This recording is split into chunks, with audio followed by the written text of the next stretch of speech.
السلام علیکم میرے محترم بزرگوں دوستو، اللہ رب العزت نے میری آپ کی اور قیامت تک کے آنے والے ہر ایک فرد کی کامیابی اپنے مبارک دین کے اندر رکھی ہے۔ جس کی زندگی میں یہ دین ہوگا، اللہ رب العزت اسے دنیا میں بھی کامیاب کریں گے اور آخرت میں بھی کامیاب کریں گے، اور جس کی زندگی میں یہ دین نہیں ہوگا، اللہ پاک اسے دنیا میں بھی ناکام کریں گے اور آخرت میں بھی ناکام کریں گے۔ دین ہماری زندگی میں آ جائے، اس کے لیے چند صفات کا ہونا ضروری ہے۔ پہلی صفت ہے ایمان۔ ایمان سے یہ چاہا جا رہا ہے کہ ہماری زندگی میں اللہ کا یقین پیدا ہو جائے۔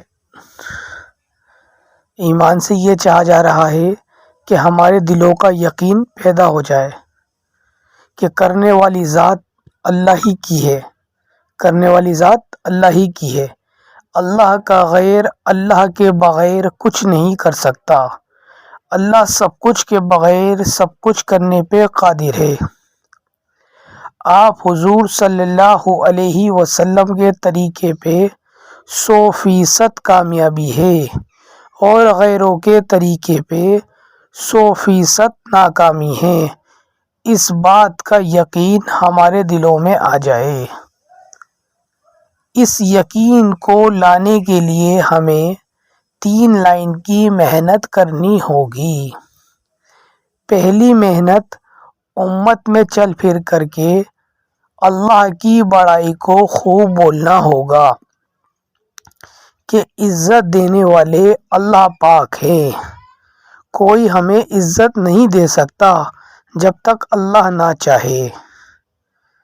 اللہ عزت دینا چاہے تو کوئی ذلیل نہیں کر سکتا، اللہ ذلیل کرنا چاہے تو کوئی عزت نہیں دے سکتا۔ اس بات کا یقین ہمارے دلوں میں آ جائے۔ پیڑوں میں سے پھلوں کے نکالنے والے اللہ پاک ہیں۔ پیڑوں کو کاٹ دیں تو لکڑی کے سوا کچھ نہیں نکل رہا، پیڑوں میں سے پھل نکلتے ہوئے نظر آ رہے ہیں، تو یہ پھل آ کہاں سے رہے ہیں، اس بات کی غور و فکر ہمیں کرنی ہے۔ تو جب ہمارا یقین پیدا ہوگا کہ یہ اللہ کے خزانے سے یہ پھل آ رہے ہیں، زمین میں سے اناج کے نکالنے والے اللہ ہیں، کیونکہ زمین کو اگر ہم کھود رہے ہیں تو اس میں مٹی نکل رہی ہے، تو یہ سوچیں کہ اگر ہم زمین کو کھود رہے ہیں تو مٹی نکل رہی ہے، تو اگر زمین میں سے پھر یہ اناج کہاں سے آ رہا ہے، تو پھر دلوں میں یہ خیال آئے گا کہ اس کے نکالنے والے اللہ پاک ہیں، زمین میں سے اناج کے نکالنے والے اللہ پاک ہیں، تو ہمارا یقین بنے گا۔ جانور میں سے دودھ کے نکالنے والے اللہ پاک ہیں، کیونکہ جانور کو جب ہم کاٹ رہے ہیں تو اس میں سے خون نکل رہا ہے اور ویسے دودھ نکل رہا ہے، تو اگر ہم یہ سوچیں تو یہ دودھ کہاں سے آ رہا ہے، تو ہمارے دلوں میں یہ خیال آئے گا یہ اللہ کے خزانے سے آ رہا ہے، یہ اللہ کے خزانے سے آ رہا ہے، تو پھر یہ یقین بنے گا کہ یہ جو دودھ آ رہا ہے یہ اللہ کے خزانے سے آ رہا ہے۔ اب ہم یہ سوچیں کہ یہ دن نکلتا ہے، رات ہوتی ہے، دن کے نکالنے والے اللہ ہیں، رات کے لانے والے اللہ ہیں۔ اگر اللہ دن کو نہ نکالے، سورج کو نہ نکالے، تو کوئی پوری دنیا کا کوئی ایسا فرد نہیں کہ دن کو نکال سکے، رات کو لا سکے، یہ اللہ ہی نکالتے ہیں۔ سورج کو اللہ نکالتے ہیں، جس وقت اللہ نے سورج کو ٹائم دے رکھا ہے، حکم دے رکھا ہے اتنے بجے نکلنا ہے، اتنے ہی بجے نکلے گا، اتنے ہی بجے ڈوبے گا، تو یہ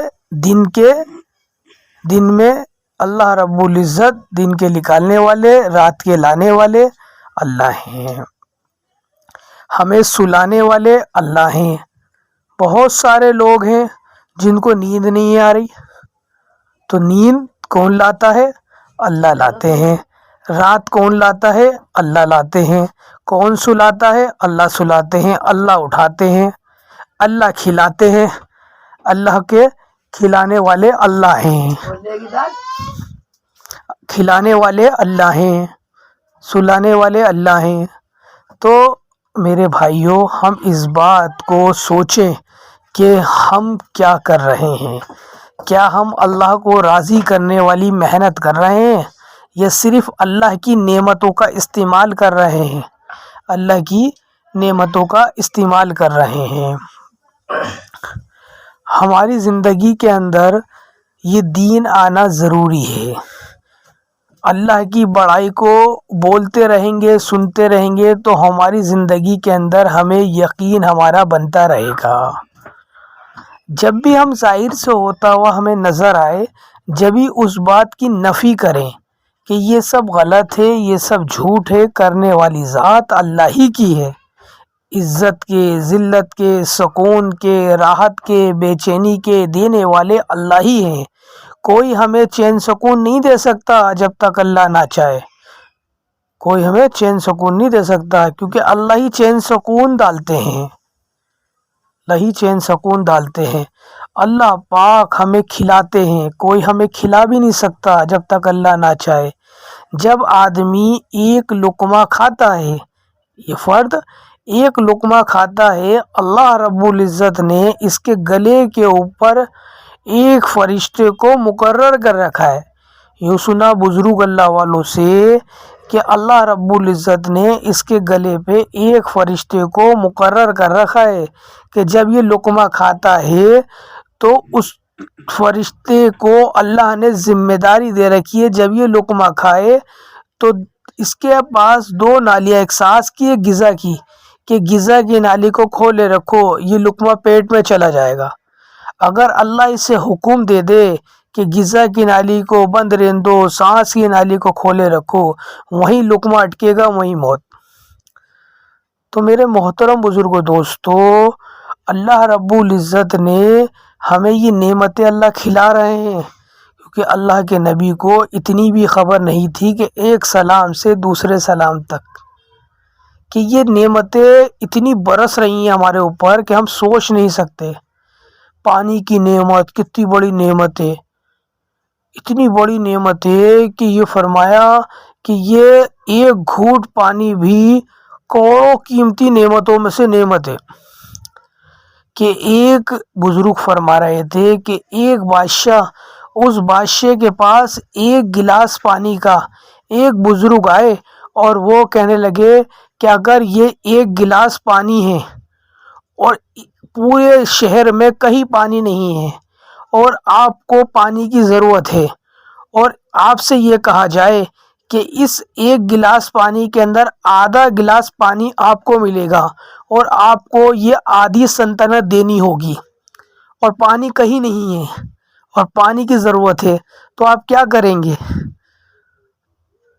تو اس بزرگ سے اس بادشاہ نے کہا کہ میں آدھی سلطنت دے دوں گا۔ پھر وہ بزرگ فرمانے لگے کہ اگر آپ سے یہ کہا جائے کہ آپ کو ایک گلاس پانی جو آدھا گلاس بچا ہے یہ ملے گا جب آپ آدھی سلطنت اور دے دو گے، تو آپ کیا کرو گے؟ اور آپ کو پانی کی ضرورت ہے، تو کہنے لگا میں آدھی سلطنت اور دے دوں گا۔ تو اب ہم اور آپ یہ سوچیں کہ ایک سلطنت پوری اس کو ایک گلاس پانی کے بدلے میں ملی، تو ہم کتنی نعمتیں اللہ کی اختیار کرتے ہیں۔ پانی کی کتنی ساری نعمتیں ہم اختیار کرتے ہیں، کھانے کی کتنی ساری نعمتیں اختیار کرتے ہیں، آنکھوں کے دیکھنے سے ہم کتنی ساری نعمتیں اختیار کرتے ہیں، کانوں کے سننے سے کتنی ساری نعمتیں اختیار کرتے ہیں، زبان کے بولنے سے کتنی ساری نعمتیں اختیار کرتے ہیں، صبح اٹھنے سے لے کر کے رات کے سونے تک کتنی ساری نعمتیں ہم اختیار کرتے ہیں۔ ہم سوچے تو صحیح کہ ہم اللہ کی کیسی اطاعت کر رہے ہیں یا اللہ کی نافرمانی کر رہے ہیں۔ اگر ہم اللہ کی اطاعت کر رہے ہیں تو ہماری زندگی بنے گی، ورنہ میرے بھائیوں اگر ہم اللہ کی نافرمانی کر رہے ہیں تو ہماری زندگی صرف گزرے گی، گزری ہوئی زندگی کبھی کام آتی نہیں، بنی ہوئی زندگی کام آتی ہے، کیونکہ جب انسان کی زندگی بننے لگ جاتی ہے تو میرے بھائیوں اللہ رب العزت اس کو دنیا بھی دیتے ہیں اور اس کو آخرت بھی دیتے ہیں۔ اس کی دنیا بھی بنتی ہے، اس کی آخرت بھی بنتی ہے، تو بنانا بھی دونوں چیزیں انسان چاہتا ہے، دنیا بھی بنانا چاہتا ہے اور آخرت بھی بنانا چاہتا ہے۔ اگر ہم چاہیں تو اللہ کو راضی کر سکتے ہیں اور آسانی کے ساتھ راضی کر سکتے ہیں، بس اللہ کی اطاعت ہمیں روزانہ کرنی ہوگی۔ کیا اطاعت؟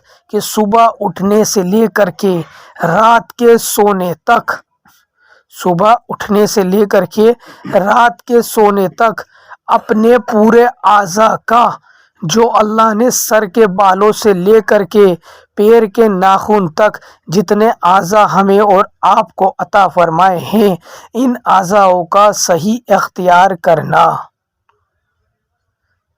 آنکھوں سے صحیح دیکھنا، دماغ سے صحیح سوچنا، کانوں سے صحیح سننا، زبان سے صحیح بولنا، ہاتھ پیروں کا صحیح اختیار کرنا، کہ ہمارے پورے جسم کے اعضاء صحیح چلے، غلط مت دیکھیں، غلط مت سنیں، غلط مت بولیں، غلط مت اختیار کریں، کوئی چیز غلط مت کریں۔ سب سے پہلے اپنے جسم کے اعضاء کو صحیح اختیار کرنا، جو اللہ چاہتے ہیں ویسے کرنا۔ پھر ہماری زندگی جو اللہ رب العزت نے ہمیں دی ہے، اس کے اندر نمازوں کا اہتمام کرنا، کہ نمازوں کو صحیح وقت پہ پڑھنا، نمازوں کو قائم کرنا، رکوع سجدے ادائیگی کے ساتھ ادا کرنا، ذکر ذاکرین اپنے اندر پیدا کرنا، صبح شام کی جو تسبیحات بتائی جا رہی ہے، تیسرا کلمہ، درود شریف، استغفار کی تسبیح، یہ تینوں تسبیح پابندی سے پڑھنا، فجر کی نماز کے بعد اور عصر کی نماز کے بعد۔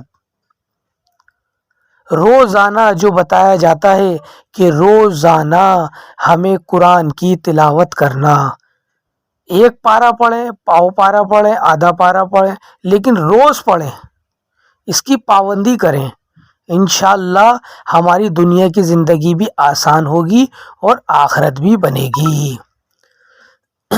روزانہ ان اپنے اندر اعمال کا شوق لاتے رہنا، نمازوں کا اہتمام کرتے ہوئے، اشراق، چاشت، اوابین، تہجد کا اہتمام کرتے ہوئے، لوگوں کو دعوت دیتے ہوئے، کیونکہ خود خیر کے کام کرنے کے لیے ہمیں لوگوں کو اس بات کی دعوت دینی ہوگی کہ آپ بھی خیر کا کام کرو، آپ بھی نمازوں کا اہتمام کرو، آپ بھی ذکر کا اہتمام کرو، آپ بھی قرآن کا اہتمام کرو۔ جب ہم دوسروں کو اس بات کی دعوت دیں گے تو ہمارے اندر وہ صفاتیں پیدا ہوں گی جس چیز کی لوگوں کو ہم دعوت دے رہے ہیں۔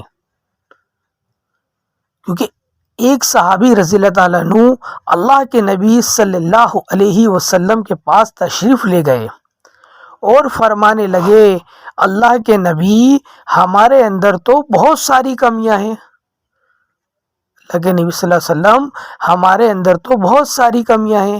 تو آپ صلی اللہ علیہ وسلم نے جواب دیا، جس کا مفہوم ہے کہ ہاں، اگر آپ کے اندر کمیاں ہیں آپ دوسروں کو دعوت دیں۔ جب صحابی رضی اللہ عنہ نے پوچھا کہ ہمارے اندر تو بہت ساری کمیاں ہیں، کیا ہم بھی لوگوں کو پھر بھی دعوت دے سکتے ہیں؟ ہمارے اندر اتنی ساری کمیاں ہیں، کیا ہم لوگوں کو پھر بھی دعوت دے سکتے ہیں؟ تو آپ صلی اللہ علیہ وسلم نے ارشاد فرمایا، ہاں، آپ دعوت دو اور دعوت دیتے رہو۔ جب آپ دعوت دیتے رہو گے تو آپ کے اندر سے یہ کمیاں دور ہو جائیں گی۔ فرمایا دعوت کا خاصہ ہے اپنے اندر سے کمیوں کو دور کرنا۔ ہم ایسا کریں گے تو ہمارے اندر وہ صفاتیں پیدا ہوں گی جس چیز کی ہم لوگوں کو دعوت دے رہے ہیں۔ نگاہوں کی ایسے حفاظت کریں کہ جب بازاروں میں چلیں تو نگاہیں نیچے ہوں، ہماری درمیانی نگاہ ہوں، کہ کبھی غیر میرے اوپر ہماری نگاہ نہ پڑے۔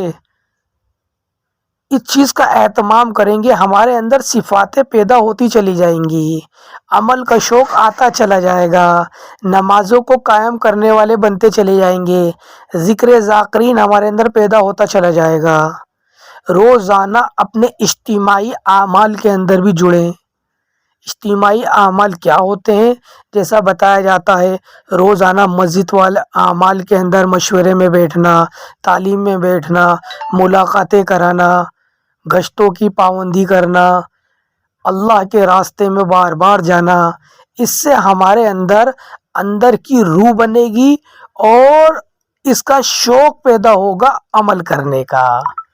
دیکھو اللہ رب العزت راضی ہوں گے، اللہ راضی ہو جائیں گے تو اللہ رب العزت سب سے پہلے اس کی دنیا کے اندر، اس کی زندگی کے اندر چین سکون آنا شروع ہو جائے گا، اس کی زندگی میں چین سکون آنا شروع ہو جائے گا۔